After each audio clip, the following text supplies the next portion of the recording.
Nounae Diez, c'est le jour de la lune. Hein. Cette lune est une lune de bénédiction, si vous voulez.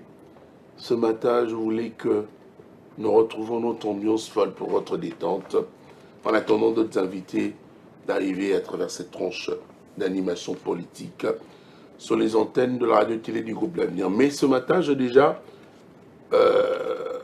deux personnalités importantes, intelligentes, pour réfléchir avec elle de la politique au Congo.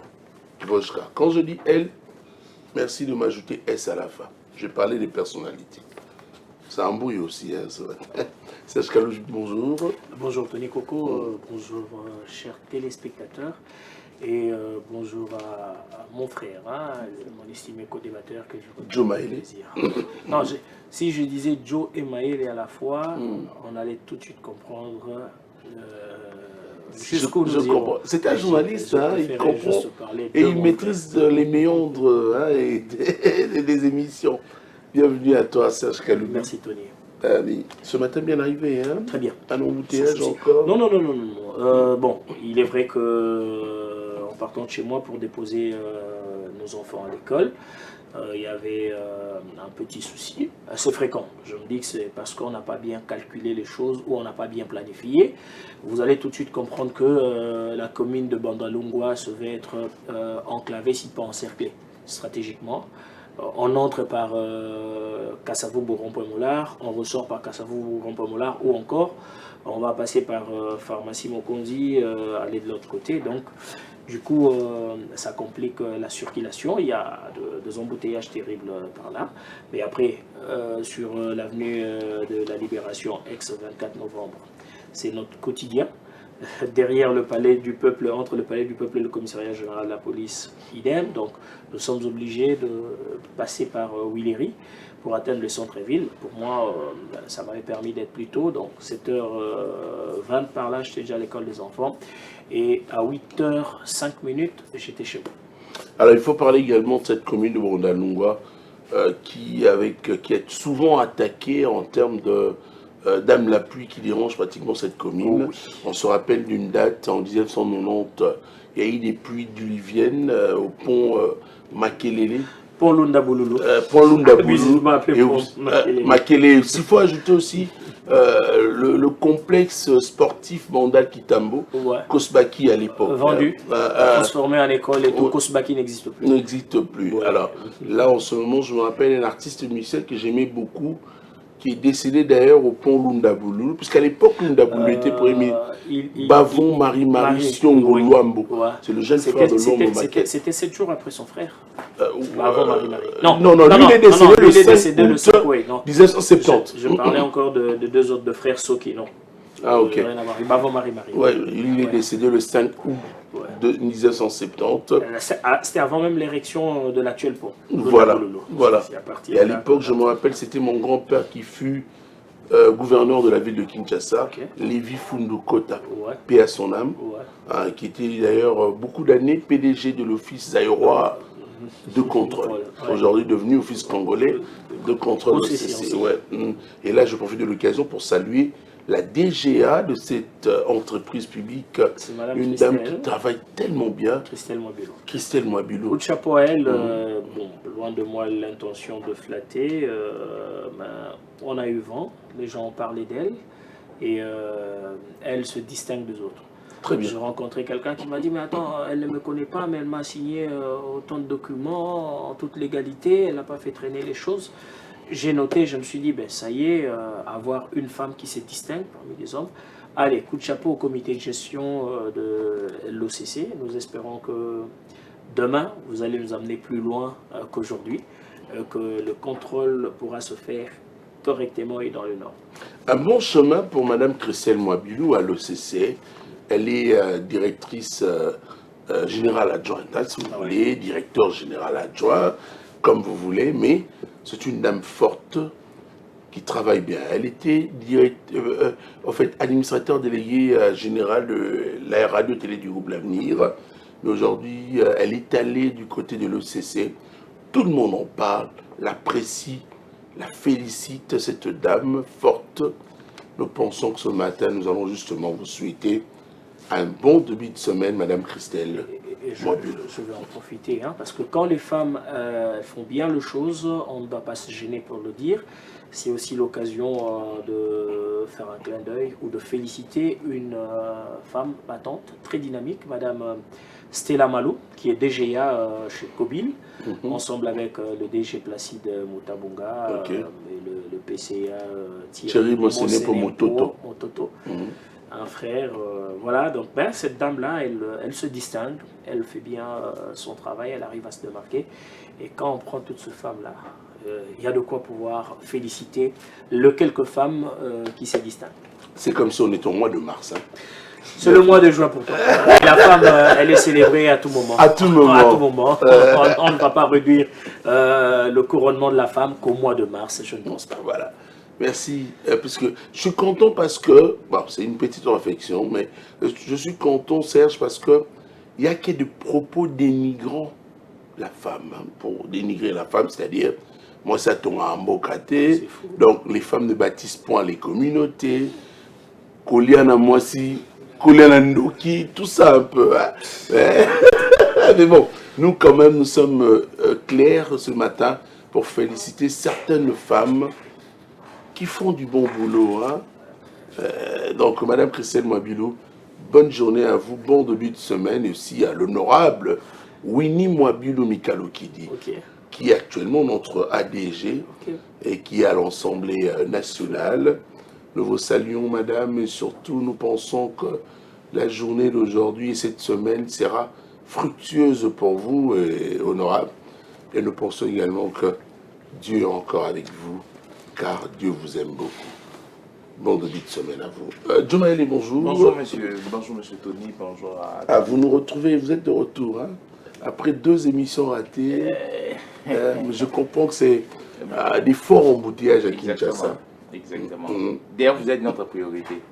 La RTGA, c'est une chaîne qui est prioritaire au regard des classements par rapport aux prestations. Et vous voyez, nous avons maintenant plusieurs prestations qui viennent de gauche et de droite. Mais la RTGA, c'est la priorité des priorités. Parce en fait, le miroir, si tu le veux bien, avec une lumière éclairante, nous sommes mieux placés dans le genre milieu. Bon, moi, je vais plus dans l'aspect relationnel parce que, en fait, aujourd'hui, la RTGA, c'est une chaîne aujourd'hui qui explose, qui a explosé, qui continue à exploser. Mais lorsque nous donnons la primaire à la RTGA, c'est parce qu'il y a des personnes qui hier au sein de la RTGA qui nous ont aussi accueillis, qui nous ont donné la chance. Donc vous êtes très nombreux par ces canaux vous-même. Vous êtes la personne à qui vous nous donnez toujours la chance de s'exprimer aujourd'hui, excusez-moi. Et toutes les personnes qui sont dans la technique. La RTGA est devenue pour moi une famille, c'est pourquoi c'est toujours une priorité. Donc, par ricochet, comme c'est lundi et puis comme c'est mon introduction, je suis en train de saluer toutes les personnes qui nous suivent. Je suis en train de saluer tous les Congolais qui sont de partout.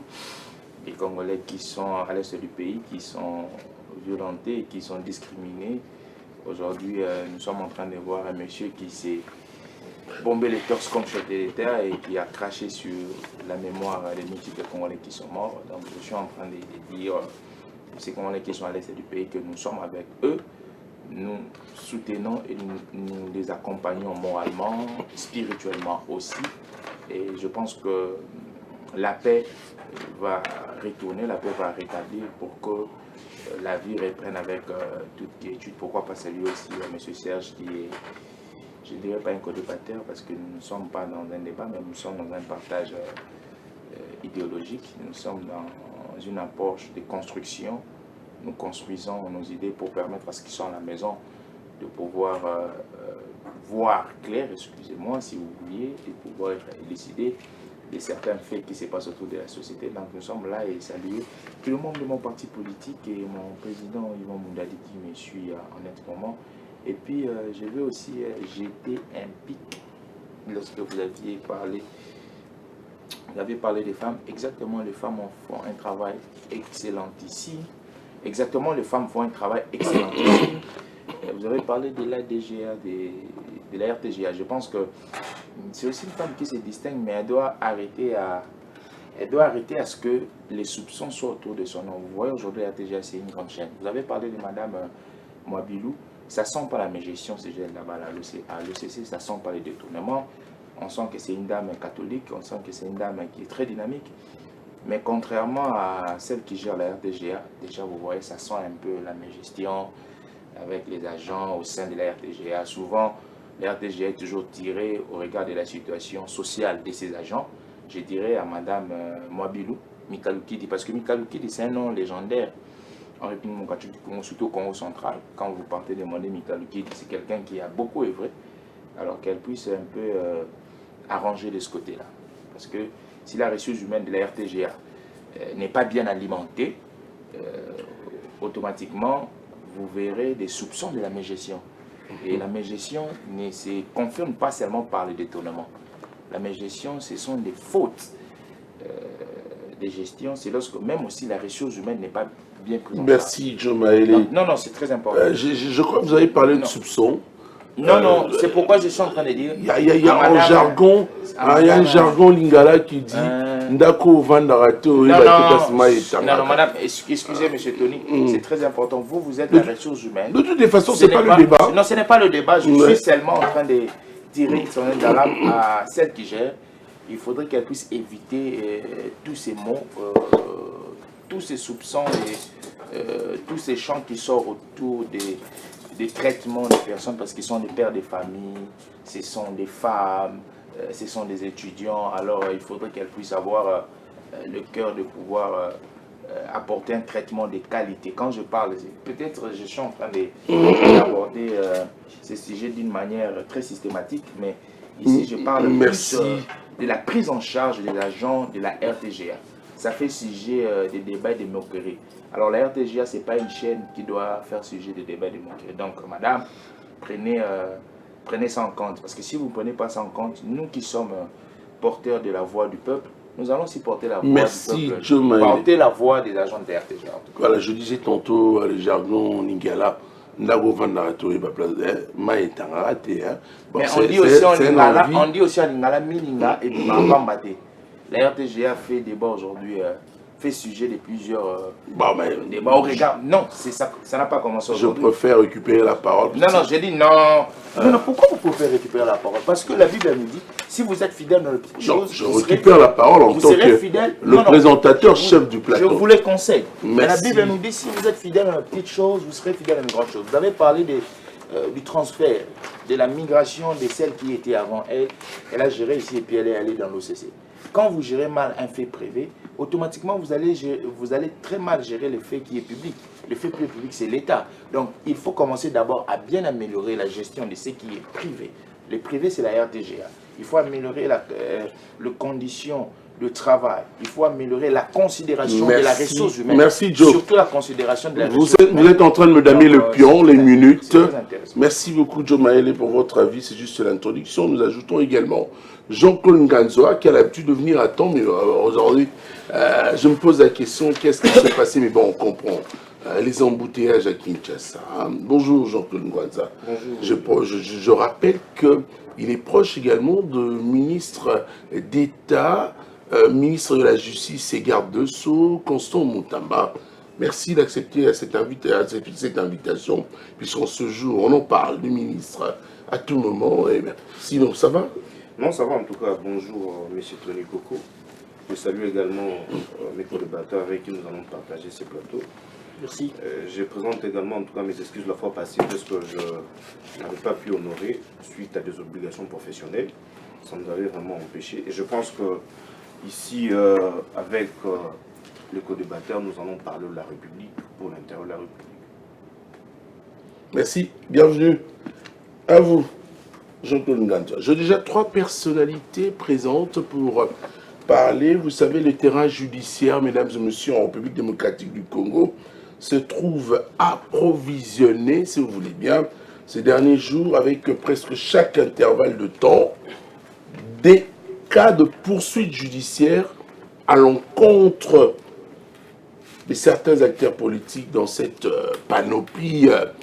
On relève déjà quelques noms et noms de moindres, tels que Joseph Kabila, ancien président de la République démocratique du Congo, Nicolas Kazadi, qui était ministre des Finances, et Et nous parlons également de Constant Moutamba, l'actuel ministre d'État et ministre de la Justice et garde des Sceaux, et autres. Alors, en nous accrochant au principe judiciaire, disant, mesdames et messieurs, nous la pena sine lege, ou bien nullum crimine sine lege. Alors là, nous sommes portés, mesdames et messieurs, à prêter notre méticuleuse attention à cette réalité, étant donné que ces deux phrases principes insistent, mesdames et messieurs, sur l'obligation pour la loi d'être au soubassement pour déterminer les culpabilités. Alors, dans le présent débat, nous allons plancher sur les interprétations à faire sur les différentes poursuites contre ces acteurs politiques. La justice congolaise, comment interpréter les différentes poursuites contre les acteurs politiques, mesdames et messieurs? Trois invités déjà pour en parler. Pour commencer, la première question à Serge Kaloubi. Comme première question, que disent les gens, Serge Kaloubi, dans votre entourage, dans vos quartiers, dans vos milieux pratiquement, en voyant cette succession de poursuites judiciaires contre des acteurs politiques en République démocratique du Congo, notre pays actuellement? Voilà, il y a plusieurs commentaires. On doit clarifier les choses. Vous savez, quand on parle de poursuite des acteurs politiques, j'ai comme l'impression que nous quittons le rail pour aller ailleurs.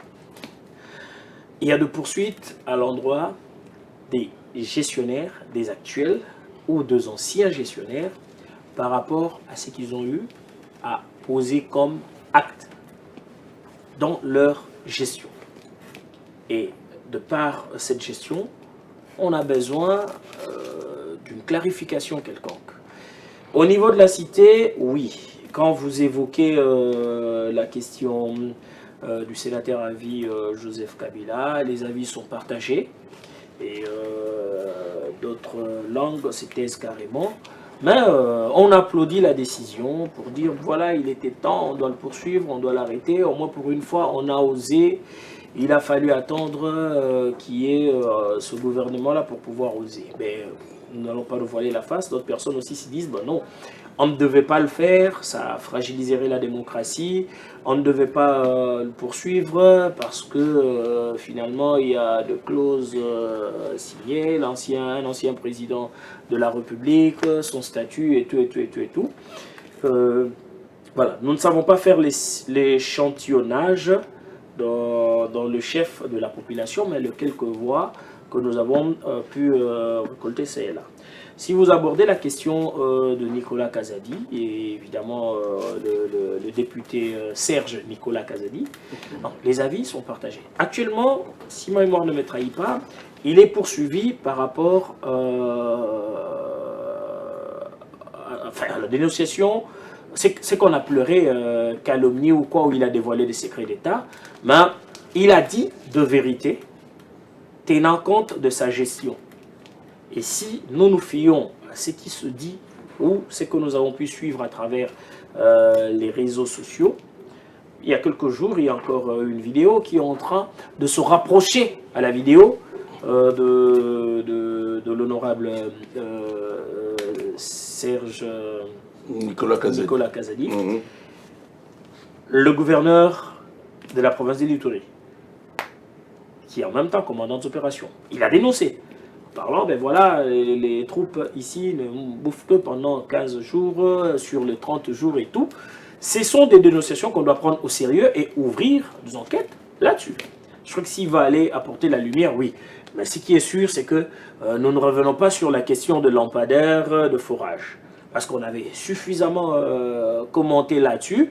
Moi, j'ai mené des enquêtes pour voir sur terrain qu'est-ce qui allait, qu'est-ce qui n'allait pas, qui avait gagné beaucoup de marchés. Parce que dans cette affaire, il y a quelqu'un qui avait gagné 2 marchés et les autres 2 marchés, mais qui coûtaient gros. Il a été payé, je crois, à 100% parce que à son temps, c'est l'organe de régulation, de contrôle de fonds qui avait fermé les yeux et tout. Bon, ça avait créé ce que ça avait créé comme ambiance. Évidemment, un peu le sentiment du tribalisme s'y était invité. Donc voilà. Ben, s'il se reproche de rien, la justice fait son travail et il n'a qu'à aller répondre. Si vous prenez le cas bon, avant d'aborder le cas du ministre d'État Mutamba, la condamnation de Matata Mponyo, l'honorable Matata Mponyo, ça a suscité l'euphorie dans les chefs de certaines personnes. Mais ça a aussi frustré d'autres personnes. Ah ben non, mais pourquoi on doit le condamner, pourquoi on doit le poursuivre, pourquoi? C'est un dossier qui remontait. Je me dis que si cette condamnation-là émane, telle que je l'ai constatée, d'une vérité vraie, nous nous attendrons à ce qu'après 2028, qu'il y ait d'autres poursuites, qu'on puisse rouvrir d'autres dossiers pour pouvoir aussi sanctionner les gens qui ont posé des actes pendant leur gestion, et suite à ces actes-là, qu'ils puissent répondre évidemment devant la justice. Alors, quand nous venons à la question du ministre d'État Mutamba Constant, que j'ai salué, je crois que c'est pour la première fois que je puisse le saluer en direct, depuis qu'il est ministre. On se connaît, on se connaît. On se connaît bien avant nos GEC, étudiants, combien il carburait, sa campagne pour être là, on se connaît, pour être président des étudiants et tout. Il participait trop à nos émissions. Voilà. Nos animations matinales. Alors, donc, Monsieur Mutamba, je ne vois pas en lui, qui est aussi député élu, qui était candidat président de la République, ok? Parce que d'autres langues ne cessent de dire, ah mais non, bon voilà, on est en train de poursuivre Mutamba, tout simplement parce que Mutamba projette être candidat président de la République en 2028. Alors, quand on dit ça, je me dis, mais oui, mais attendez, s'il en a l'intention, pourquoi on va chercher à lui empêcher? Nous ne venons pas faire un procès contre X ou Y, mais tous savons que en 2028, il y aura tenu des élections dans ce pays, et tenant compte de la Constitution, le président de la République, chef de l'État, garant de la nation, Félix-Antoine Tshisekedi, ne pourra pas se représenter. Et évidemment, tenant compte de la continuité et tout, soit il va désigner un dauphin et tout. Donc, je ne vois pas en quoi est-ce qu'on doit empêcher à M. Mutamba de rêver grand, alors que hier, il était candidat président de la République. Excusez-moi, Serge Kaloubi, je vois même mon image, le ministre d'État de la Justice et garde-dessous. Ouais. Certaines personnes déclarent que le régime en place à Kinshasa serait en panne. C'est-à-dire certaines personnes, je le précise, ne sachant plus dans quel sens aller, il se met à provoquer des procès contre des acteurs politiques. C'est aussi votre avis? Ce n'est pas mon avis, du tout, je viens. Alors, on se dit, c'est pour cette raison-là. Mais d'autres personnes se disent, mais oui, il exagérait. Je dois vraiment trouver des termes modérés pour ne pas blesser les uns et les autres. Il exagérait de par ses sorties médiatiques, par sa manière de faire. Voilà, on lui en veut. De l'autre côté, on dit, mais non, il a voulu museler les magistrats, il a nargué le magistrat, et voilà, on veut lui régler des comptes. Mais je reste convaincu d'une chose. Si M. Mutamba, conscient qu'il est, avec son courage, ne se reproche de rien, il va affronter la justice de son pays parce qu'actuellement, c'est lui qui préside sur le dessiné de ces secteurs. C'est lui qui nous a conduits ici, ça s'appelle quoi? Les États généraux, pour la première, la toute première. Okay? Et il veut voir nos parquets bien se comporter. Évidemment, il a raison. Et s'il a raison dans ce que lui fait, et qu'il ne se reproche de rien, dans tout ce qu'on est en train de mettre sur la place publique, je ne le vois pas se soustraire ou vouloir se soustraire de la justice, parce que de par cette action qu'on est en train de mener à son égard, nous saurons réellement si la justice de notre pays a subi cette dose de traitement qui va conduire à la guérison que nous recherchons tous.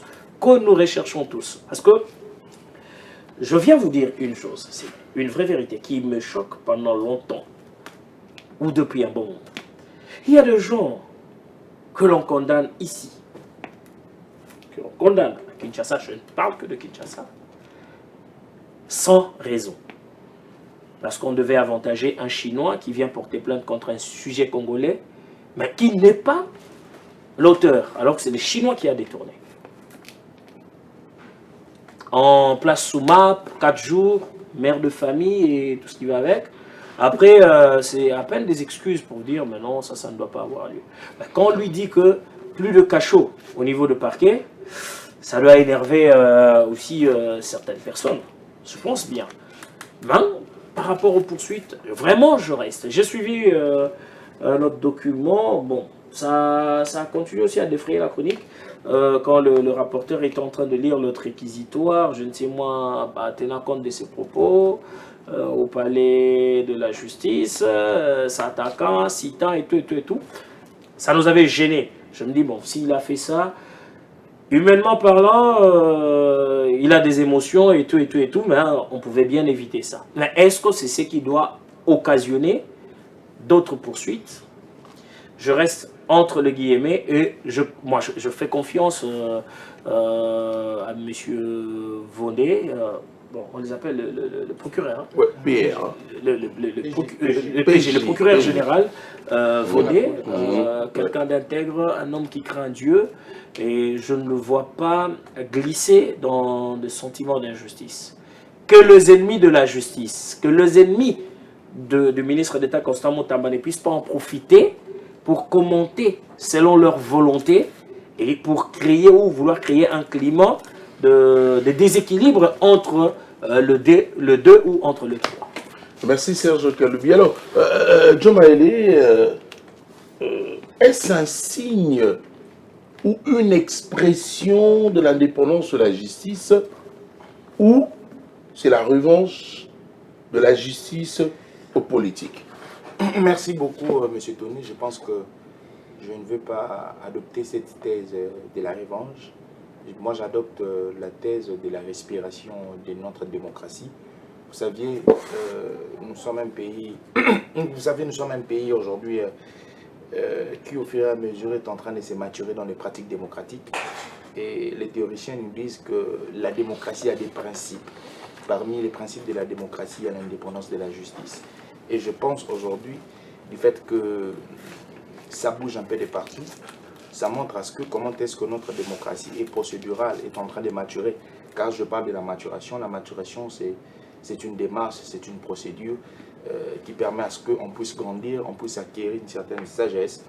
Et nous sommes en train de vivre cela par tout ce que nous sommes en train de voir. Parce que si nous partons dans une étude comparative, vous comprendrez que si nous faisons 6 ans, 7 ans en arrière, ce n'était pas idem. La justice était cristallisée pour certaines personnes et défavorisée aussi pour certaines personnes. Une justice à 2 poids 2 mesures.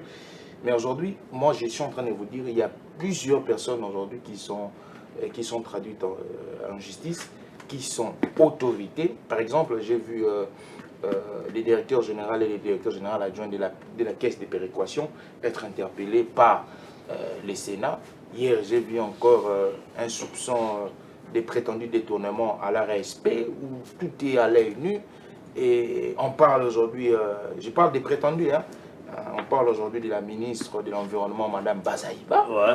Donc ce sont forestiers. Voilà, ce sont des choses aujourd'hui qui montrent parce que il y a un travail des fonds qui s'est fait. Vous savez, lorsque j'étais en train de dire ici, il y a une fumée, il y a prétendu, on présuppose entre guillemets qu'il y a un feu qui pouvait s'allumer en bas. Donc aujourd'hui, tout ce que nous sommes en train de voir, je suis en train de féliciter. Certes que nous sommes dans un chemin pour rétablir, pour remédier cette justice qui a été très longtemps malade. Et tout ce que nous voyons aujourd'hui, c'est très positif. Je ne me cristallise pas sur les dossiers Mutamba. Je ne me cristallise pas sur les dossiers, tout ce que vous vouliez, Eve Bazaïba, Matata Pono. Je ne veux pas me cristalliser Par sur exemple, ça. Matata Pono, M. Joe, peut-on considérer qu'il y a eu la précipitation? Non, je dois me cristalliser sur les dossiers Joseph Kabila. C'est très important. On va y arriver, on va y arriver. Non, moi je dois me cristalliser sur ça, parce qu'il y a plusieurs fronts qui sont ouverts. Article 12 de la Constitution de la République démocratique du Congo, c'est même un principe. L'égalité de tous devant la loi. Il est écrit dans l'article 12 de notre Constitution que tous les Congolais sont égaux devant la loi. Cela signifie que on ne porte aucune casquette lorsqu'on doit aller devant les instances judiciaires. Je me répète, il n'y a aucune couleur qu'on porte lorsqu'on doit aller devant les instances judiciaires. Ce qui prime lorsqu'on va devant les instances judiciaires, c'est la faute qu'on a commise, la faute qu'on appelle infraction. Et lorsqu'on doit interpeller M. Tony ou M. Diomayele, on t'interpelle en tant que citoyen congolais au regard des procédures qui sont attachées avec la fonction que tu occupes.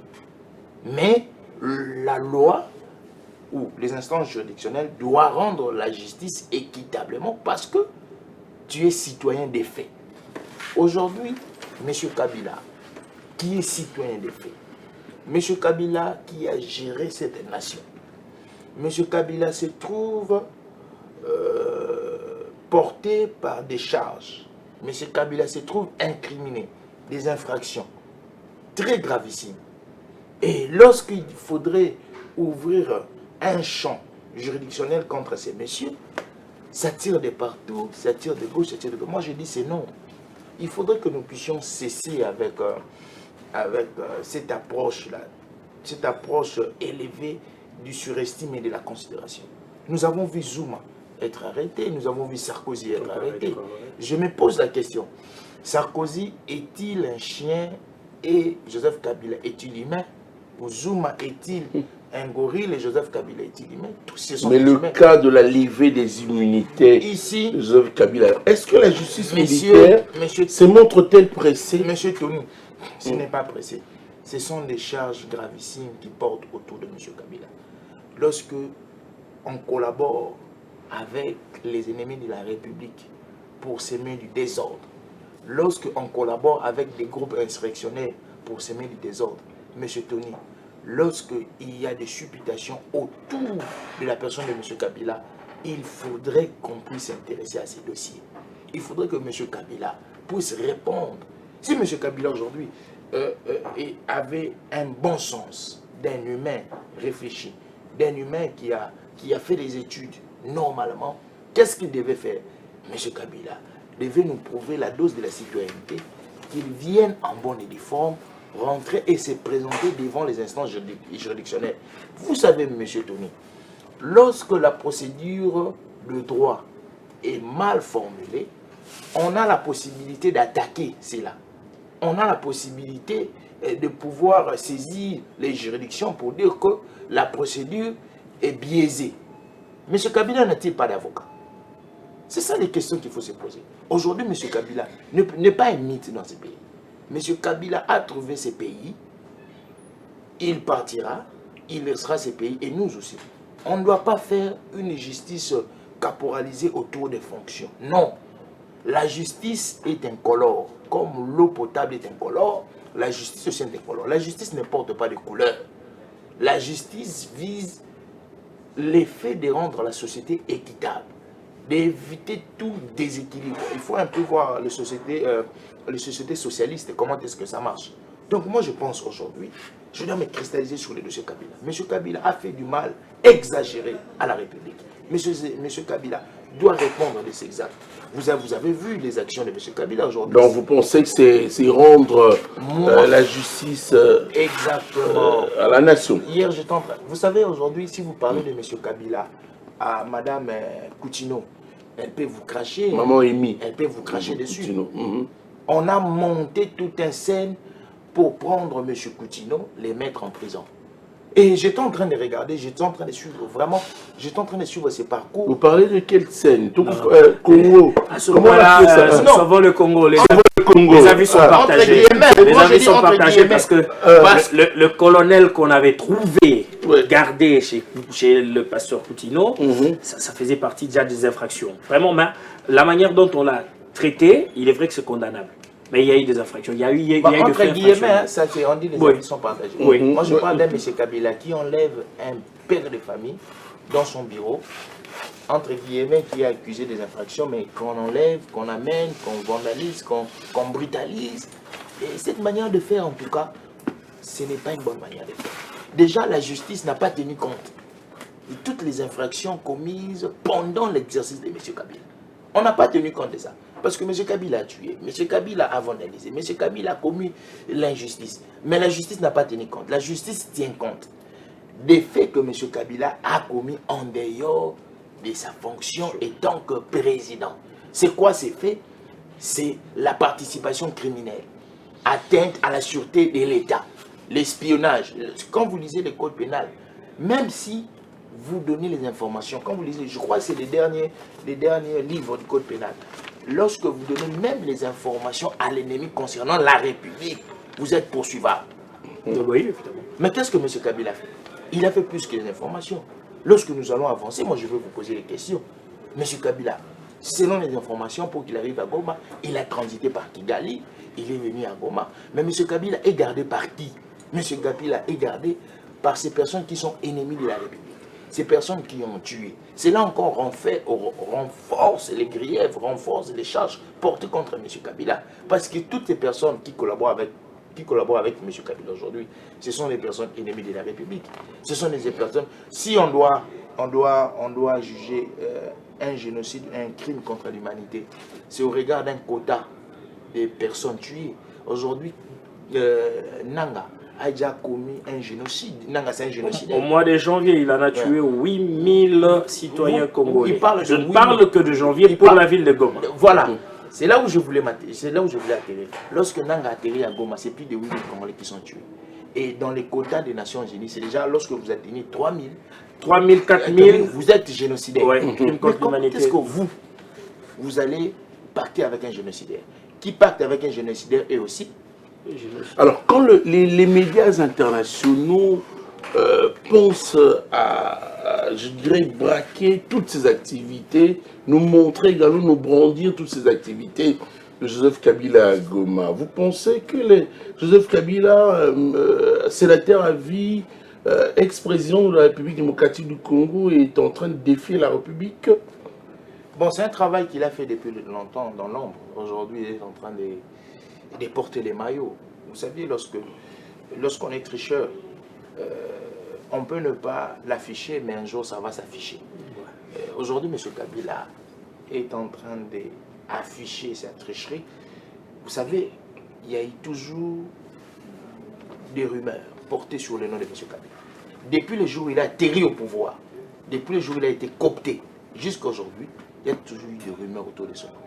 La nationalité de M. Kabila, la mort de son prétendu père, qui est Mouzé Laurent Désiré Kabila, qui est considéré congolais des pères et des mères, mais entre guillemets, Joseph Kabila, qui est soupçonné d'être un étranger, la mort de plusieurs autorités, de plusieurs personnes. Donc, aujourd'hui, je pense que M. Kabila a dévoilé le travail qu'il faisait, a dévoilé ce qu'il faisait. Et moi, je bénis Dieu parce que on a toujours dit la parole du chef est sacrée.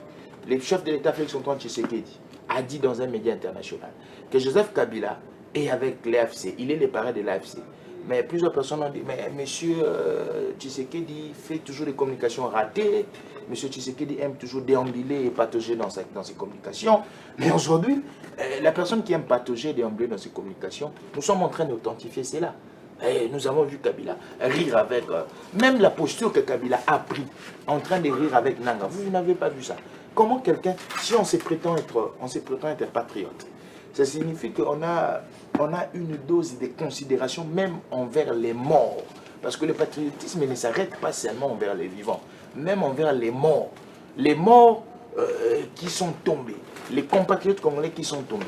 Mais tu es en train de rire, tu as l'air aisé avec la personne qui a tué tes compatriotes. Et tu te prétends être le pacificateur, tu te prétends être la personne qui veut remettre la paix. Donc moi je pense aujourd'hui, M. Tony, M. Kabila était cette personne marionnette guidée par certaines personnes. Et qui est en train de consulter il consultait qui? Il consultait qui? Mon frère, je sollicite de vous, de mes co-débatteurs, que dans notre démarche, que nous ne puissions pas dédouaner M. Kagame. Le tueur de Congolais, au mois de janvier, c'est Paul Kagame. Il ne doit pas être dédouané. Les autres peuvent venir pour vouloir nous distraire. C'est l'armée rwandaise qui a violé nos frontières et cette armée-là a donné la mort aux Congolais. Je ne demande pas, M. Kagame. Peu importe X, Y Congolais qui vient, j'aimerais bien qu'on puisse toujours ramener à la mémoire de Congolais. Le tueur de Congolais, l'envahisseur de Goma de Bukavu, c'est M. Paul Kagame. Moi, je ne dédouane pas. J'appelle encore monsieur pour être plus courtois. Donc, moi, je ne dédouane pas Kagame. Si vous employez monsieur, moi, je ne dédouane pas Kagame. Mais ici, je suis en train de... J'ai bien dit, je suis en train de me cristalliser sur la personne de Kabila. Pourquoi? Parce qu'il a géré ces pays. Ces genres de comportements qu'il manifeste au sein de l'opinion, il ne pouvait pas les faire. Comment pacter avec Nanga? Comment pacter avec ceux qui ont tué tes frères? Donc aujourd'hui, si on va réfléchir d'une manière logique, si Nanga est avec Kagame, donc Kabila pacte avec Nanga, donc Kabila est en collaboration avec Kagame.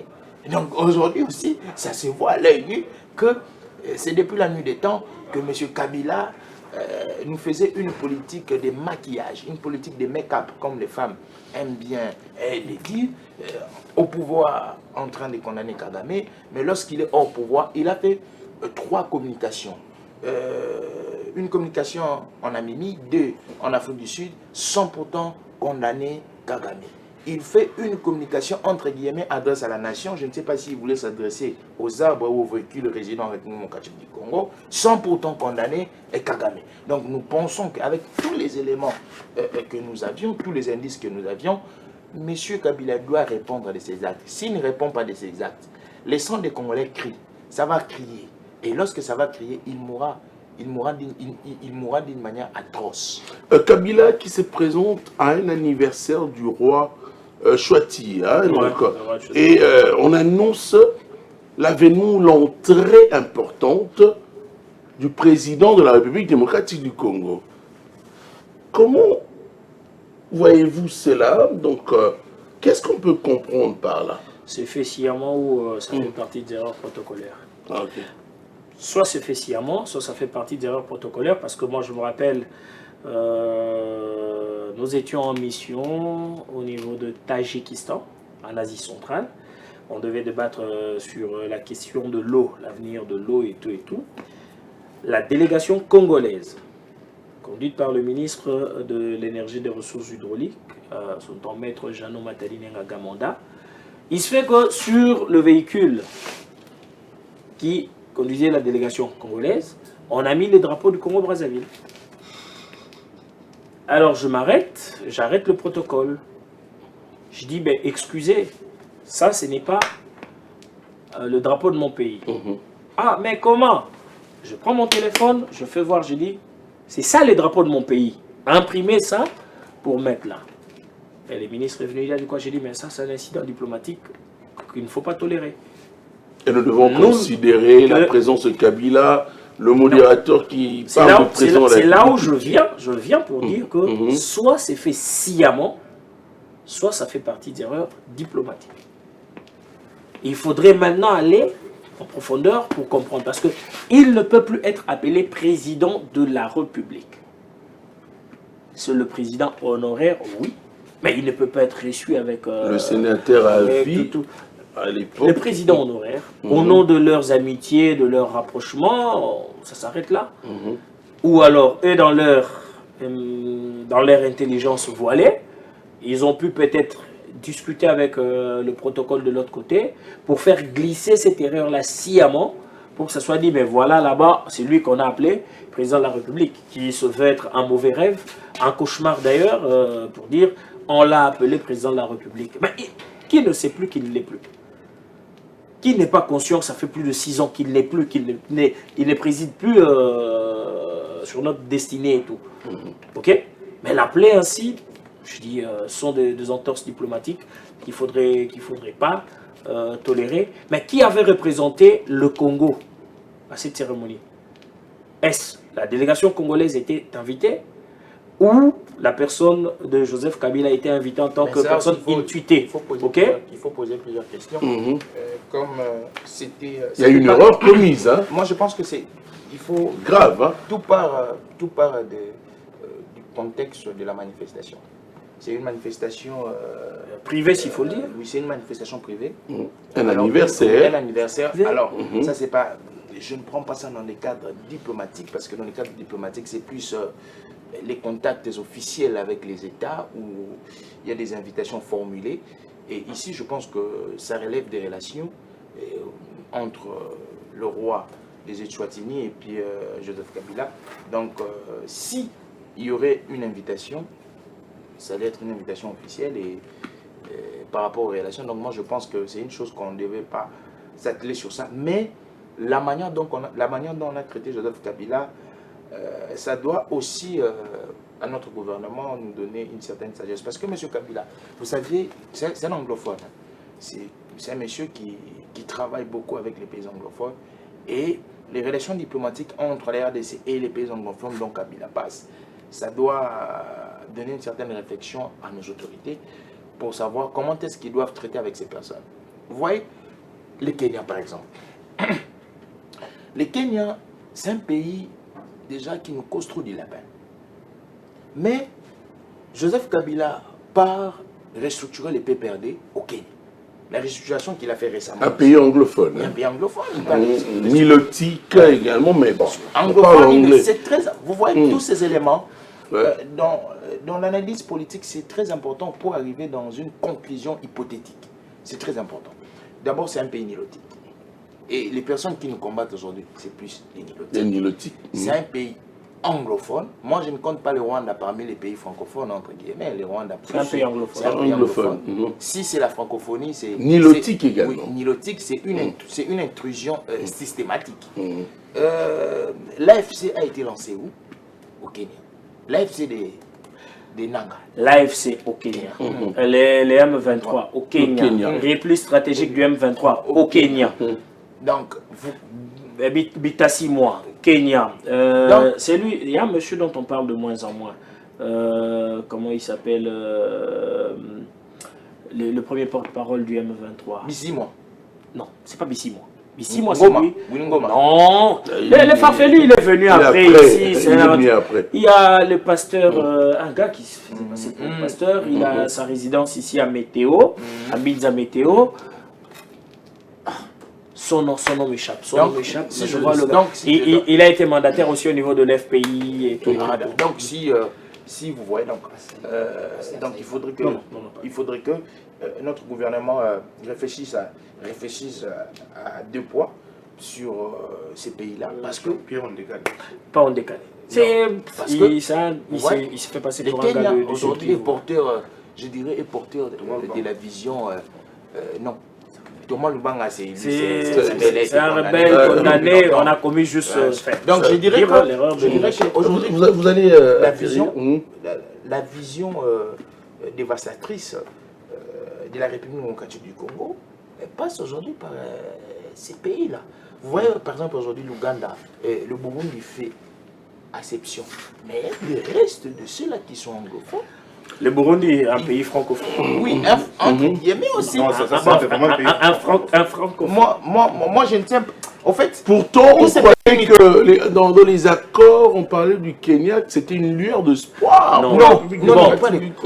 Tony, moi, dès le départ, je ne croyais pas. Quand on a parlé du Kenya, on a désigné l'ancien président William Ruto à venir démarcher.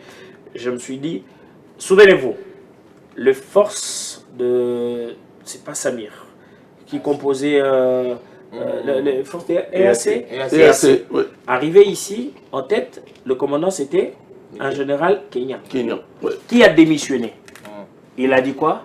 Je ne veux pas être tué. Personne n'avait pris au sérieux sa réaction. Quelque temps après, c'est les fils Museveni qui a commencé à nous faire du chantage. Il veut rencontrer les chefs de l'État. Et comme si chez lui, dans son pays, un commandant force terrestre pouvait rencontrer les chefs de l'État comme si c'était son copain. Et tout. Il a fait du chantage. Pourtant, il y avait des agendas voilés, cachés. Et le Kenya, son gouvernement, qui veut bien nous accompagner, mais ça nous pousse à nous poser plusieurs questions. Non, ça il y a des banques qu'on a cédées, qu'on a vendues au Kenya, des banques qu'on pouvait récupérer pour ça pose gérer. Donc ça pose problème parce que les Bitassimwa et les autres, ils habitaient là-bas. Mais ce sont eux qui viennent encore pour renégocier avec nous. Nous nous posons plus. Justement, en passant, je veux fermer cette parenthèse. L'espace géographique kenyan est géniteur de plusieurs insurrections en République démocratique du Congo et de plusieurs personnes insurrectionnelles au Congo. Parce que moi, je trouve ça aberrant. Qui interdit Kabila d'atterrir sur le Congo? Personne. Est-ce qu'on a interdit Kabila d'atterrir? Posez-vous la question. Pourquoi il doit aller restructurer son parti politique qui a des aspirations nationales à un pays qui est comme le Kenya? Est-ce qu'il est admis à un parti politique qui a des aspirations nationales d'aller opérer Alors cette allocution a été faite au Kenya. Oui, c'est très la restructuration. La restructuration. Ok. Non, de Kabila. La dernière restructuration. Oui. Lorsqu'il a nommé Obé-Minaku président, il a laissé M. Chagari SP, il a monté certaines personnes comme les secrétaires nationaux. Il a fait au Kenya, non? Il a fait au Kenya. Mais posez-vous la question, pourquoi il a fait au Kenya? Alors on a plusieurs accords. Bon, nous sommes allés même dans ce pays lusophone. Et l'Angola. Non, je préfère l'Angola que... Jusqu'aujourd'hui, on parle de Washington. Il y a eu Doha également. Non, ça arrive. Washington aujourd'hui, dans les sillages. Dans les sillages internationaux. On va donner la parole à Jean-Claude Ganza, bien qu'il est arrivé en retard. Dans les sillages internationaux aujourd'hui, lorsqu'on cite Washington, il faut détacher d'autres pays. Parce que c'est très important. Aujourd'hui, Washington, ça a rêvé la casquette du bloc capitaliste. Il y a une évolution alors, en parlant d'accord. Si je dois dire le fils ou la fille aînée du bloc capitaliste. Parce que les mondes aujourd'hui, si vous avez l'œil géopolitique, les mondes rentrent dans la conception du XXe siècle, la bipolarité. Mais cette bipolarité qui n'est pas exprimée pratiquement comme ça. Parce que quand vous voyez l'OTAN et les États-Unis, c'est le capitalisme. Et lorsque vous voyez la Russie, vous voyez la Chine et d'autres personnes, c'est les BRICS. Et les BRICS aujourd'hui, donc en fait... L'Afrique du Sud également. L'Afrique du Sud, en fait, c'est le communisme. Le communisme, le socialisme sous-entendu.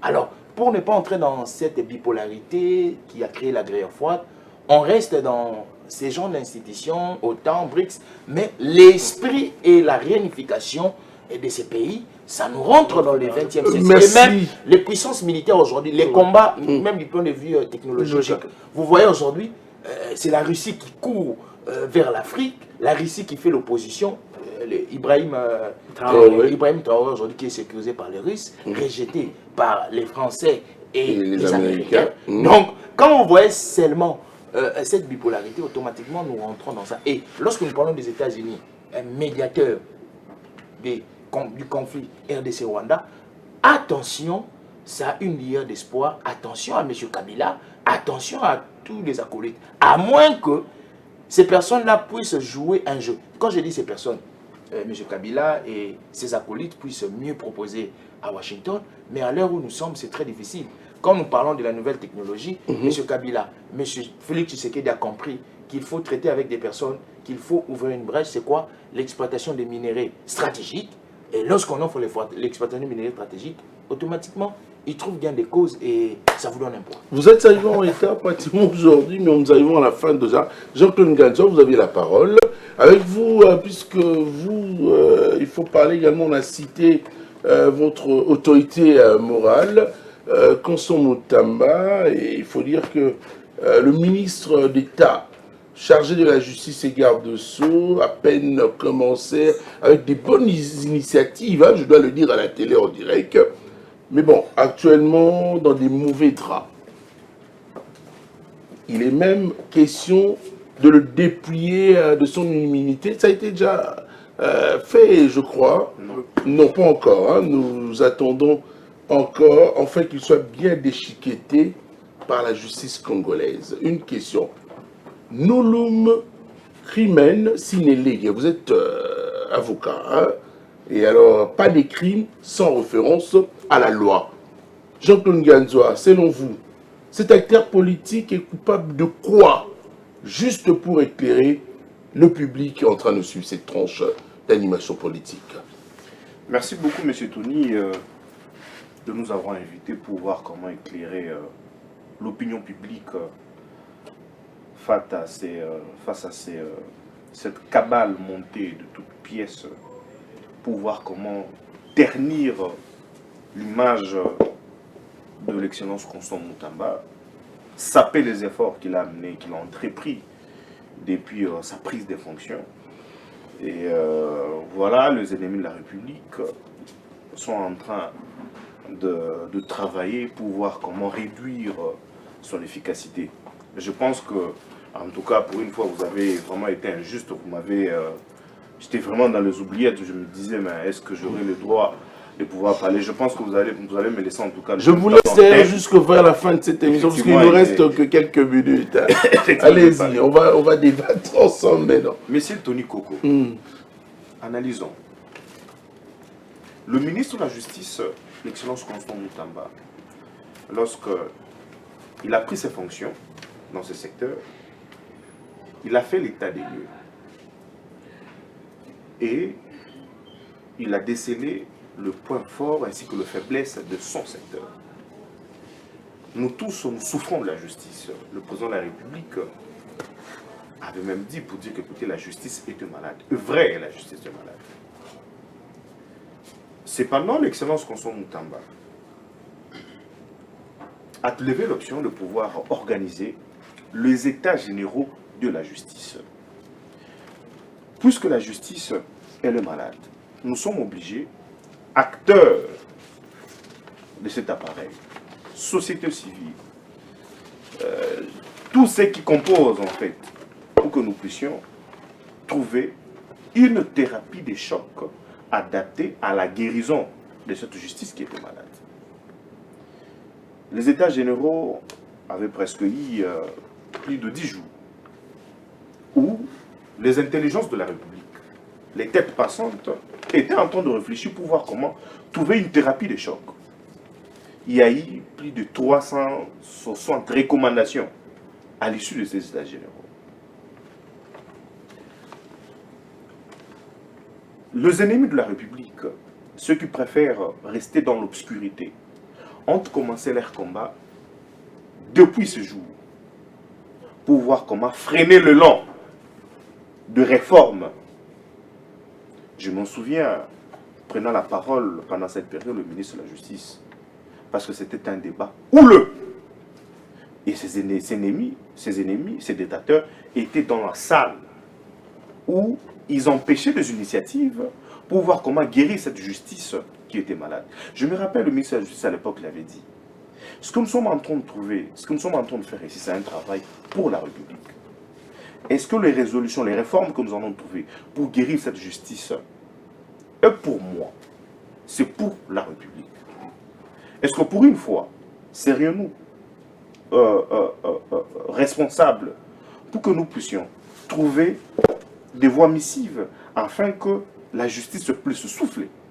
Vous avez vu, ces groupuscules de gens avaient boycotté et rejeté même les résolutions des États généraux, comme si ces résolutions étaient pour jouisser, en tout cas pleinement pour le ministre de la Justice. Or, c'est non. Ils ont commencé par mettre de peau de banane sur les chemins de l'excellence Constant Moutamba, afin de pouvoir l'amener dans une fosse éternelle. Parlant de ces dossiers fallacieux qu'on tente de coller à l'excellence Constant Moutamba, je commence par ce mot qu'on parle de détournement, prétendu détournement. C'est quoi un détournement? Un détournement, on peut le définir sous plusieurs formes. Un détournement, c'est lorsqu'il y a un dû, un fonds qui est décaissé pour établir un projet, et cependant ces fonds sont utilisés pour des faits personnels ou non autorisés. S'il faut de manière succincte définir le détournement. Est-ce que ces fonds ont été utilisés pour des fins personnelles?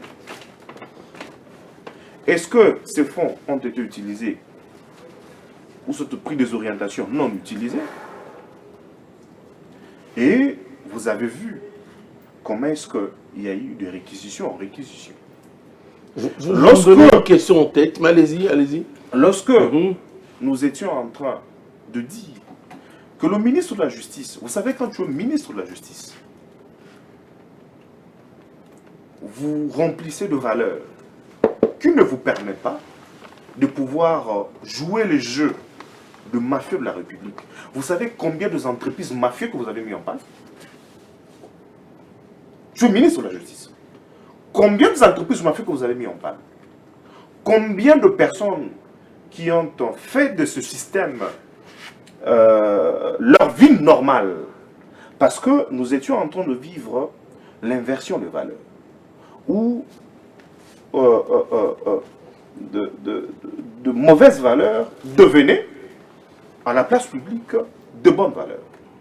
Et puis, le ministre de la Justice, au-delà de pouvoir amener cette thérapie de choc pour voir comment lutter contre le détournement de deniers publics, mais aussi à faire de la dépravation de mœurs son cheval de bataille. Le ministre de la Justice est aujourd'hui ce monsieur qui s'est porté garant pour redresser son secteur. La justice élève une nation, c'est même public. Et vous savez cette personne, vous savez dans ce pays où pendant plus de 18 ans, les gens profitaient, ou des gens, nous avons des individus qui ont l'argent, qui dépassent même la République. Est-ce normal? Bon, c'est bien avant les 18 ans. Hein. Je dis plus de 18 ans. Personnellement, moi je n'apprécie pas quand dans le discours on fuit derrière les 18 ans, alors que le mal est plus profond. Et on doit nous proposer une solution aujourd'hui pour ne pas perdre du temps en regardant hier. Mais surtout rien de neuf sous le soleil. Mais hein. Du tout. Je voudrais quand même poser une question. J'en viens. Sinon, je vais perdre en tout cas le fil du débat. Allez-y, Vous allez poser votre question. Vous avez quelques Effectivement. bonnes minutes. Pendant vraiment de décennies, notre pays était en train de vivre, de respirer la corruption, de respirer le détournement, de respirer la dépravation des mœurs. Et lorsque vous avez une personne qui est venue bloquer ce système, vous vous souviendrez, M. Tony Coco. Un monsieur, je mettais de pouvoir citer le nom des gens. Un monsieur qui était venu corrompre le ministre de la Justice, l'excellence Constant Moutamba, avec plus de millions de dollars dans son sac, dans son bureau. Et il avait été arrêté dans son bureau. Et l'argent arrêté, c'est trop beau.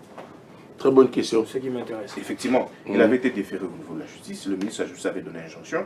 Vous savez, dans le principe de la séparation de pouvoir. Et ils en ont fait tout ce qu'ils avaient fait. Et puis, le ministre de la Justice... Et les Noirs, vous renseignez, papa. C'est de l'argent. L'argent de la corruption, ça doit servir à la Tony République. Coco. Allez-y. Un citoyen congolais. Nous allons finir avec vous. Effectivement, un citoyen congolais qui a pris la responsabilité de pouvoir redresser son secteur.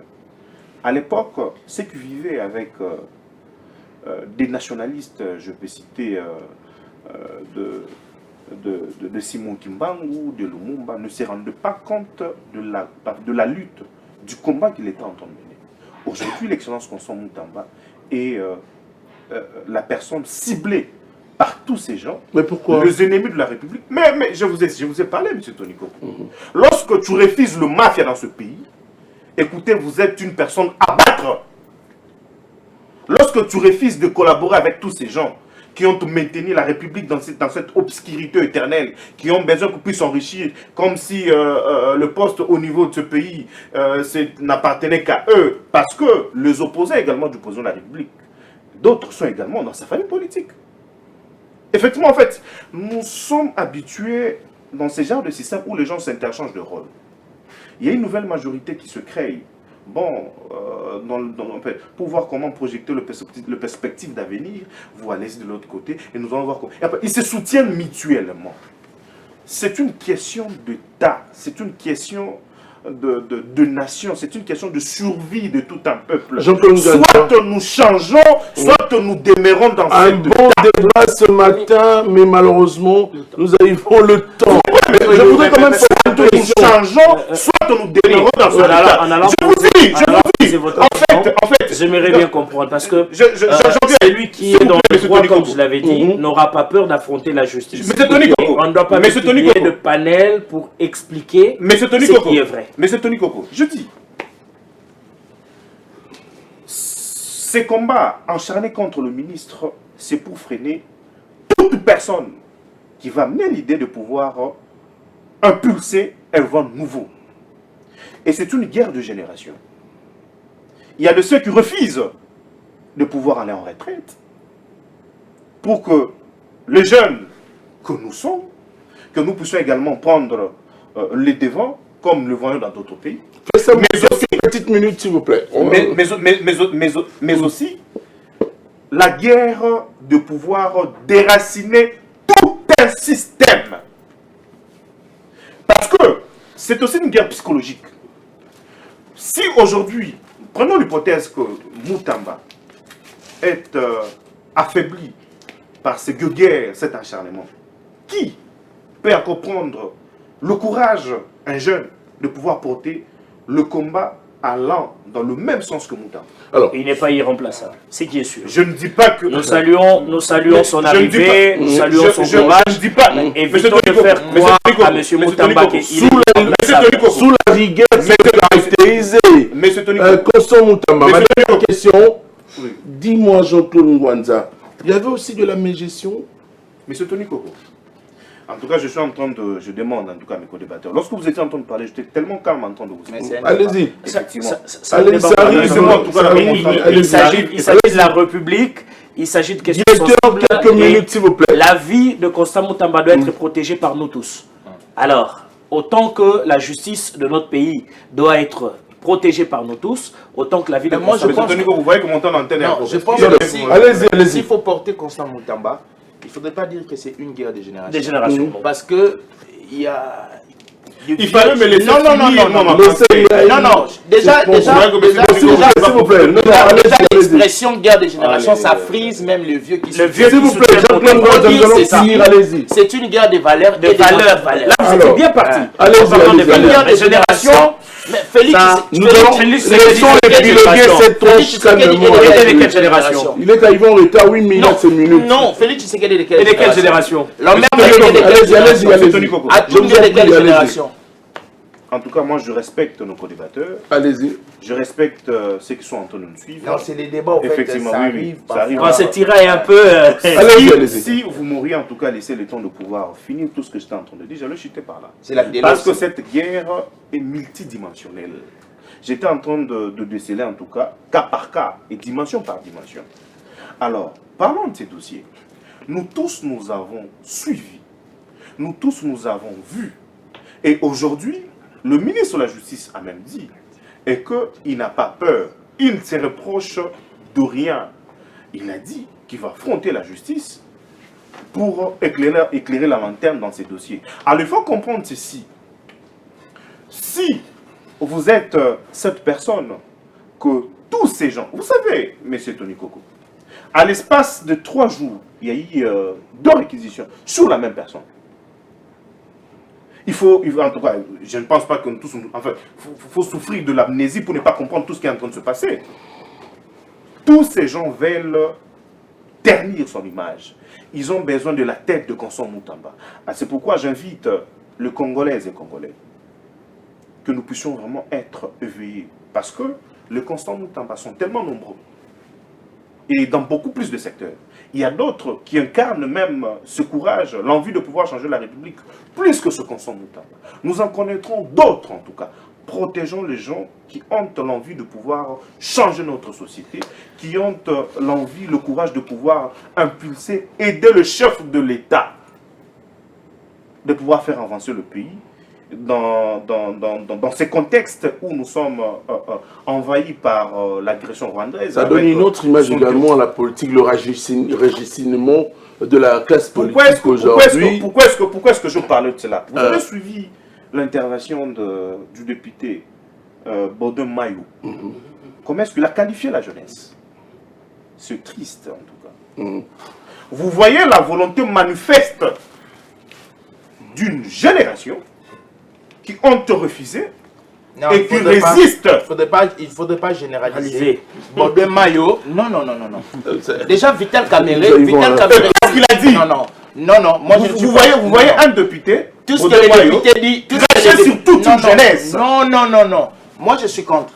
Parce que nous travaillons aux côtés de certaines personnes qui sont avancées en âge, qui nous donnent des canaux, qui nous donnent la chance, des vrais. Baudin Mayou a parlé tant que député, ça lui engage, lui. Mais ça s'arrête au niveau de l'hémicycle. Je prends l'exemple de son leader politique, Vital Kamere, qui est secrétaire général de l'INC. C'est un jeune? Billy? Kambale, mon ami. Vital Kamerhe s'est outrepassé de toutes les expériences. Il a pris Billy Kambale. Billy qui a remplacé Baudouin Mayo. Donc ici, il ne faut pas entrer dans cette... Nous soutenons, en fait, moi je ne soutiens pas Constant Moutamba en tant que jeune. Je refuse cette thèse-là. Je soutiens Constant Moutamba étant une personne moraliste et qui est réformateur et qui veut amener, qui impulse. Parce que si nous partons dans la démarche, de soutenir Moutamba, mais parce c'est qu'il est jeune, nous sommes en train de biaiser. Je pense que mes co-débatteurs n'ont pas suivi. Je parlais de cette guerre qui est multidimensionnelle. Non, mais il faut... Je parlais de la dimension politique. En fait, c'est quoi la dimension? Alors, monsieur Tonico, laissez-moi un peu attention. Non, vous allez me faire perdre en tout cas. Terminons cette émission. Vous savez, fait signe, c'est la fin. Effectivement, vous savez, parmi les plus grandes réformes que l'excellence Constant Moutamba, le ministre de la Justice, a pu emporter et qui a sérieusement fâché tous ces gens qui demeurent dans l'obscurité, c'est cette proposition de loi qui est d'ailleurs en cours au niveau de l'Assemblée nationale. Il est en train de soutenir ce projet de loi créant un parquet. Ça c'est en cours.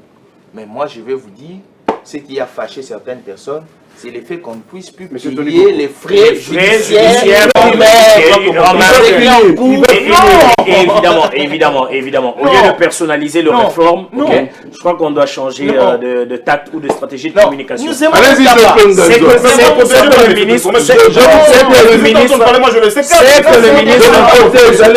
le ministre propose, c'est validé par le président de la République.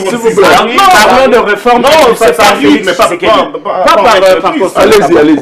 par Constant Moutamba. Merci, c'est une réforme impulsée par le président de la République, pas par Constant. Je serai d'accord avec vous. Parmi les réformes impulsées, apportées par l'excellence Constant Moutamba dans son secteur, dans le but de pouvoir aider le chef de l'État, pour voir comment aider la nation. Ben moi, je peux me laisser quand même parler. Aider la nation. Bon, en fait, je vous conseille d'aider la nation. Effectivement, aider la nation. Il va perdre ses idées si vous. Aider la nation, je vous conseille d'aider la nation. Ces réformes, en fait, ce projet de loi créant le tribunal pénal économique avec un parquet financier y rattaché, où on aura de spécialistes qui seront formés pour traquer ceux qui détournent des deniers publics. Vous savez, cette question, en fait, beaucoup de gens se sont enrichis. Et moi, je prends l'optique, vous savez, s'il faut, pendant les États généraux, je vais vous raconter une anecdote. Pendant les États généraux, où on était en train de changer sur des réformes, de grandes réformes pour la justice, il y a un magistrat qui, je mettais de pouvoir citer son nom, qui parlait, écoutez, nous sommes traités avec de maigres salaires, tout ça. Mais lorsque je suis sorti à l'extérieur, je vis moi, la voiture qu'il était en train de rouler avec. Je me suis dit, est-ce qu'une personne... En fait, j'étais en train de convaincre, j'étais en train de faire la fusion de se dire et de ce que moi je vis. Une personne qui touche ce qu'il avait cité comme montant sera capable de pouvoir s'en procurer de tels genres de voitures. Si seulement si, soyons vrais et parlons vérité. Monsieur Tony Coco, si on avait des enfants éveillés et que nous demandons, papa, avec les 700 000 francs que tu reçois chaque fin du mois, mais comment tu as fait pour construire ces jardins? Je suis héritier. Certains enfants allaient nous gifler. Bon, il peut être héritier. Est-ce qu'il faudrait... Monsieur Tony, moi je pose une question. C'est une question de terminologie, c'est très important. Vous savez, lorsqu'on parle de réformes et propositions de réformes, c'est deux choses différentes. Concernant les parquets financiers, mon frère a dit une chose, il a utilisé un vocable, en cours. Alors, lorsque une chose est en cours, ce n'est pas encore une réforme, c'est une proposition de réforme. Et les parquets financiers, c'est une proposition dualiste. Il ne faudrait pas oublier que l'inspecteur général honoraire de l'IGF, M. Alinguetti, part aussi dans la même logique. Il avait aussi proposé la création d'un parquet financier. Certes que M. Moutamba a apporté aussi une touche particulière dans le développement de ces projets. Ça, il ne faudrait pas oublier. Lorsqu'on parle de droit d'auteur, il ne faudrait pas oublier de citer Gilles Alinguetti dans cette démarche-là. Donc aujourd'hui, lorsque vous parlez des réformes, il faut toujours faire un distinguo. Il y a ce qu'on appelle les propositions de réformes, ce que Moutamba propose, et des réformes. Les réformes, ce sont des changements ou des restructurations mises déjà en pratique.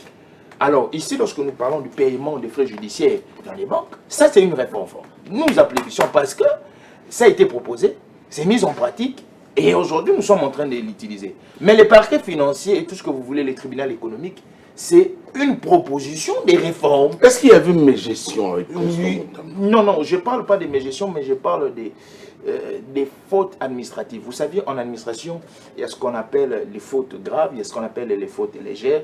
Tout cela se constitue dans les démarches administratives. Je pense qu'il a fallu que Moutamba soit réprimandé par son autorité hiérarchique. C'est comme ça que ça se passe. Parce que dans les passations des marchés publics, il y a plusieurs démarches. Il y a les institutions qui entrent en marche. Par exemple, les directions générales des marchés et de contrôle des marchés publics, la haute autorité des régulations des marchés publics. Il y a aussi, pour débloquer de l'argent, il y a cette formule ELOP. Engagement, liquidation, ordonnancement et paiement. Ça entre en marche. Alors je pense que M. Moutamba a cette volonté. Vous savez, la volonté, elle est bonne. Les ailes sont bonnes. Mais il faut seulement canaliser ces ailes-là. Parce que du fait qu'on sait que nous travaillons avec les personnes qui attendent qu'on trébuche, il faut chaque fois canaliser ces tirs et ces pas. Ici, nous soutenons Moutamba. Je dis bien, je soutiens Moutamba comme concitoyen. Je soutiens Moutamba comme révolutionniste. Cette personne qui veut que la société puisse avoir des nouvelles pratiques. Je soutiens Moutamba comme un moraliste. Je veux que la société soit orientée d'une manière bonne et équitable. C'est comme ça que nous soutenons Moutamba. Moi, je ne soutiens pas Moutamba en tant que jeune. Parce que nous travaillons avec des vieux. Il me reste 2 minutes. Nous savons que moi, j'ai travaillé avec un politicien très vieux de l'époque qui m'a donné la chance.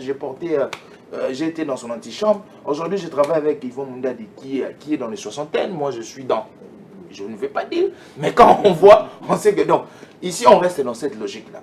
Donc, nous restons dans la logique de soutenir Moutamba. Donc, nous pensions que la démarche juridictionnelle ou la démarche liée aux instances judiciaires doit être une démarche biaisée, doit être mise de côté.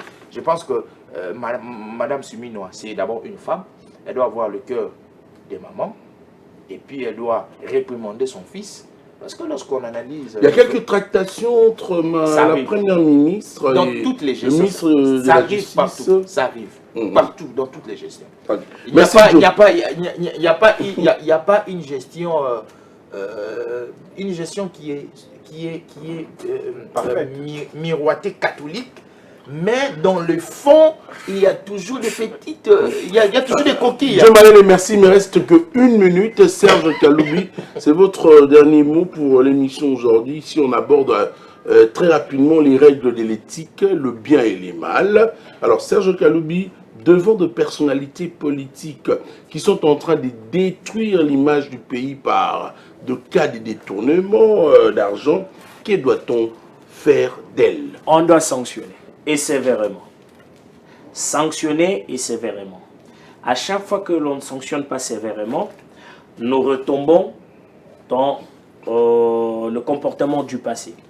Il y a eu des lueurs d'espoir ici, la justice a saisi tel dossier, on se disait, bon, on va frapper. Dès qu'on frappe là, d'autres personnes, ils auront peur d'agir. Quand on n'avait pas frappé, c'est fini. Nous sommes rentrés dans la léthargie et le pratique de détournement, de corruption, de ceci, cela, ont eu à reprendre cours normal et on a évolué. Je pense, et je le souhaite de tout mon cœur, que si il y a détournement, puisque ça fait mal aux oreilles par rapport au montant, on doit sanctionner. Merci. Jean-Claude Nganzoua, un dernier mot pour aujourd'hui. En tout cas, je suis serein que le ministre de la Justice, Excellence Constant Moutamba, va affronter la justice et que la population congolaise puisse vraiment l'accompagner. C'est une fils du pays qui veut réformer son secteur dans le but de pouvoir aider la nation. Il a vraiment besoin de nos soutiens, de notre accompagnement pendant cette période où les élus de la République souhaitent sa tête. Il est aimé, hein? La jeunesse aime tellement... Bon, au-delà de l'amour, vous savez, lorsqu'une personne vraie et correcte attire de lui de l'amour sincère ainsi que de la sympathie de la population. Ok, merci. Je dois noter 10 secondes. Hier, M. Moutamba et les animateurs majeurs du secteur de la justice ont été chez le chef de l'État. Il y a eu le président du Conseil supérieur de la magistrature qui est le président de la Cour constitutionnelle. Il y a eu les célèbres PG Vondo qui étaient là. Ils étaient tous autour du chef de l'État et ils ont même fait une communication après la rencontre. Donc je pense que... Le chef de l'État a atténué... Bon, non, ne partons pas dans Nous allons continuer ces débats. Ne partons pas dans la logique que le chef de l'État... Parce qu'on en parle. Veut atténuer.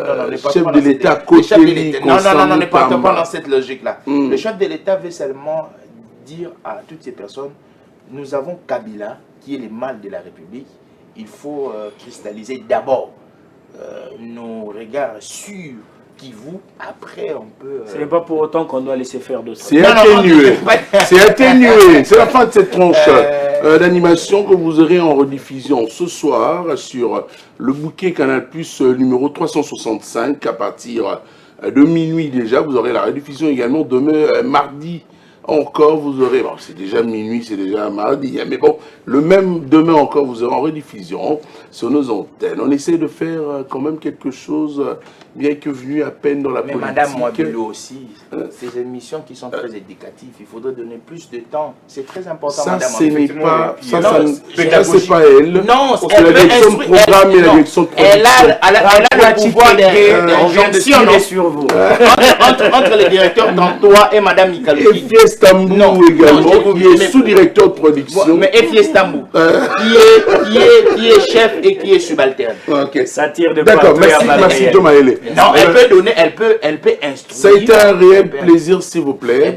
Elle peut partager. Mais c'est Tony, beaucoup de gens vous suivent, beaucoup de gens suivent ces genres d'émissions. Au-delà d'être, c'est aussi des émissions pédagogiques. Mais ça ne coupez pas encore, c'est important. Et surtout lorsqu'on parle de la République. Lorsqu'on parle de la République, en tout cas, il faut beaucoup plus de temps. J'ai aimé le débat ce matin. J'ai toujours plaidé. On va parler du casting, c'est chez le directeur également, 33 et Fiesta. Ça fait une année, M. Tony. Bon. Moi, j'ai toujours plaidé. Ou soit, si on doit vous laisser présenter les matinales au moins 3 fois par jour, ça ferait ça va l'épuiser. Oui. À production égale frais de production. Oui, mais les frais de production, nous avons parlé à Mme Mikalouki. Et si elle doit majorer les frais de production de M. Tony, majorer aussi les frais de production. S'il vous plaît. Non, c'est important, monsieur. S'il vous plaît, mais c'est la fin. La République, notre République démocratique du monde a besoin de se construire. Lorsque M. Moutamba doit apporter une révolution dans la justice, il faut aussi apporter une révolution dans les médias. Patrick Mouyaya Katemoué, ministre de la communication. Avant Patrick Mouyaya, ici, c'est vous. Mais vous avez parlé de la ministre. Imaginez si nous avons plus de 2 heures du temps, 3 heures du temps, on parler comme ça à la République. Vous savez combien de armes que nous allons changer. Et puis imaginez que et quelle sera la vous arrivez avant l'émission. Vous savez combien de temps. Imaginez que la route était facile et qu'il n'y avait pas d'embouteillage. Imaginez aussi que vous ne mettez pas trop de publicité. Alors attention, ne touchez pas. Alors, ça fait vivre la télévision. Ça ne fait pas. Par contre, nous devons solliciter temps. à ce que le partenaire puisse venir appuyer Carrefour pour que Carrefour puisse avoir autant de temps et autant de moyens pour pouvoir bien faire les choses. Merci. Au lieu de financer d'autres personnes, financer de tels projets. Pour toutes ces minutes ajoutées, pratiquement, la rediffusion est à suivre sur Canal+. Donc n'hésitez pas, mais je voulais quand même terminer pour dire que il faudrait Sengeli Kobanda Desiko Mokonzamboka a installé un observatoire de conduite d'hommes politiques. C'est très important. Non, ça, il faut... Qu'est-ce qu'il faut contrôler faire? chaque jour. Ne les dites plus. Gardez cette idée, il faut rédiger. Après la rédaction, c'est lorsqu'on va relayer. Sinon, tu risques d'avoir le député qui chauffe il risque de prendre ça. C'est afin de débusquer le cas des détournements. Qu'est-ce qu'on fait avec ces gens d'idées? On rédige, on réunit une minorité de la presse, on fait une sortie. Et puis maintenant, on commence à relayer dans les différentes institutions. Ça, c'est une intelligence brute. Vous pouvez également aussi déposer ça aussi. Merci. C'est une intelligence. Il n'appartient pas seulement au député. Je crois que vous avez tout suivi. C'est une intelligence brute. J'ai proposé comme ça, j'étais en train de réfléchir, en train de rédiger. Donc si un député essaye de prendre ça, on sait qu'il doit payer les droits d'auteur à M. Tony Kombo. Merci. Je dis merci à Serge Kaloubi, Joe Maélé, Jean-Claude Nganzoua pour votre participation, votre disponibilité. on va se suivre, si vous voulez bien. On dirait une fusion. Mais pour l'instant, nous disons que beaucoup de petites gens qui font beaucoup de petites choses à beaucoup de petits endroits peuvent changer la face du monde. Merci à Fiessambo et toute l'équipe. Au revoir. Au revoir. Les gens ne veulent pas quitter la télé. Ils sont scotchés. Mieux qu'une chaîne, un monde.